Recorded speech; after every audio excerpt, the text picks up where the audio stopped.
साहेबांच्या मनात काय सुरू असतं कुणालाच कळत नाही. हे विधान शरद पवारांचे कार्यकर्ते नेहमीच करत असतात आणि ते खरंही आहे. कारण शरद पवार म्हणजे महाराष्ट्राला पडलेलं एक स्वप्न आहे.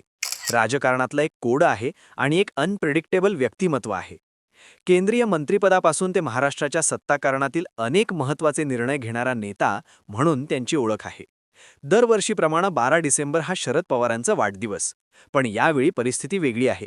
कार्यकर्त्यांच्या आठवणीत अजूनही तो दिवस ताजा आहे. अर्थात 2023ला जेव्हा शरद पवारांनी अध्यक्षपदाचा राजीनामा जाहीर केला, संपूर्ण महाराष्ट्रात खळबळ उडाली. नंतर तो निर्णय त्यांनी मागे घेतला. आणि म्हणूनच कार्यकर्ते म्हणतात, साहेबांच्या मनात काय सुरू आहे हे फक्त साहेबांनाच माहिती. यंदाचा जो पवारांचा वाढदिवस झाला तो चांगलाच चर्चेत आला.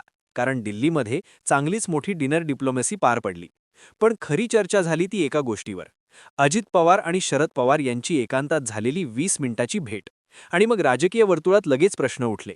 हे 20 मिनिटं नेमकं कशासाठी असतील? काय बोलणं झालं असेल? काही सूत्र पुन्हा जुळतायत का? की पुढचं काही मोठा निर्णय आकार घेतोय?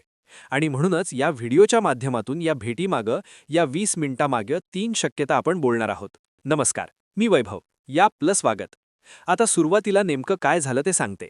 12 डिसेंबर हा शरद पवारांचा वाढदिवस आणि त्यानिमित्तानं 10 डिसेंबर रोजी दिल्लीतल्या त्यांच्या निवासस्थानी स्नेहभोजनाचा मोठा कार्यक्रम आयोजित करण्यात आला होता.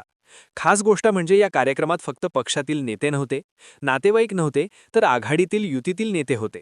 इंडिया आघाडीमधले महत्त्वाचे नेते होते. राहुल गांधी, प्रियंका गांधी आणि दिग्गज नेते उपस्थित होते. पण याहून जास्त चर्चा झाली ती म्हणजे उद्योगपती गौतम अदानी यांची उपस्थिती, जे लक्ष वेधून घेणारे ठरले.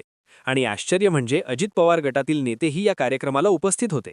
प्रफुल्ल पटेल यांनी तर शरद पवारांसोबतचा कॅन्डिड फोटो देखील पोस्ट केला. सर्वात महत्त्वाचं म्हणजे अजित पवार स्वतःही स्नेहभोजनाला उपस्थित होते. म्हणजे काही दिवसांपूर्वीच अजित पवारांचा पुत्र जय पवारांचा विवाह सोहळा पार पडला.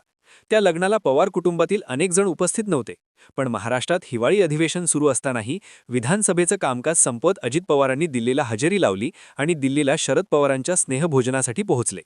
आता बघा, शिवसेनेत पडलेलं फूट आणि राष्ट्रवादीत पडलेलं फूट हे वर करेने जरी साम्य वाटत असल्यानं तरी पुढे घडलेल्या घटना मात्र दोन्ही वेगवेगळ्या आहेत. म्हणजे शिवसेना फुटल्यानंतर एकनाथ शिंदे आणि उद्धव ठाकरे कधी एकत्र आले नाहीत. त्यांचे संबंध पूर्णपणे तुटले.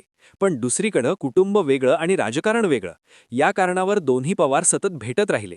एकमेकांच्या कार्यक्रमांना जात राहिले. कार्यकर्तेही भेटत होते. त्यामुळे जेव्हा जेव्हा दोन्ही पवार एकत्र दिसले तेव्हा चर्चांची मालिका सुरूच राहिली. पण यावेळी झालेली चर्चा इतकी साधी नव्हती. कारण यामागे आहेत योग घातलेल्या महापालिकेच्या निवडणुका, शरद पवारांची राज्यसभेची संपत आलेली कारकीर्द आणि 2 राष्ट्रवादी पुन्हा एकत्र येण्याच्या शक्यता. त्यामुळे या भेटीला वेगळंच वळण आलं. चला आता या भेटीत नेमकं काय काय दडलं असेल या संपूर्ण घडामोडीच्या पार्श्वभूमीवर 3 शक्यतांवर आता आपण बोलूयात. पहिली शक्यता म्हणजे शरद पवारांची संपणारी राज्यसभेची कारकीर्द. शरद पवारांना देशातील एक अनुभवी नेते म्हणून ओळखलं जातं.